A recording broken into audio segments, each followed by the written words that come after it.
దైవ మర్మములు. సహోదరుడు భక్త సింగ్ గారి అనుభవంలో దేవుడు ఆయనకు బయలుపరిచిన మర్మములను అనుదినము పంచుకొనుట. ఆగస్టు 16. మన ప్రభు అయిన యేసుక్రీస్తు సిలువ యందు తప్ప మరి దేని యందును అతిశయించుట నాకు దూరం అవునుగాక.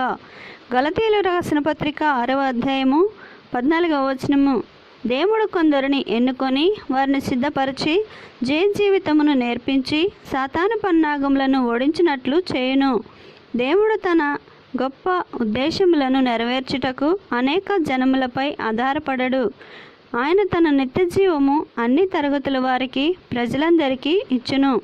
పాపమును ఒప్పుకొని ఆయనను తన సొంత రక్షకునిగా అంగీకరించు వారందరూ క్షమింపబడెదరు, నీతిమంతులుగా తీర్చబడెదరు. కానీ జీవితమును కోరుకొనిన ఎడల ఆయన శిరసత్వము క్రిందకు, ఆయన రాజరికము క్రిందకు సంపూర్ణముగా రావలెను. జీవితంలో ప్రతి చిన్న విషయంలోనూ ఆయన అధికారము క్రింద నుండవలెను.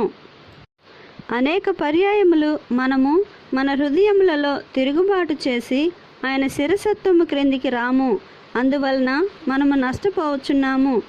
దేవుడు ఆత్మల రక్షణకై మనలను వాడుకొనవచ్చును. కానీ ప్రభువు ఆధీనములోనికి మనము సంపూర్ణముగా రాని ఎడల జీవితమునందు ఆనందించలేము.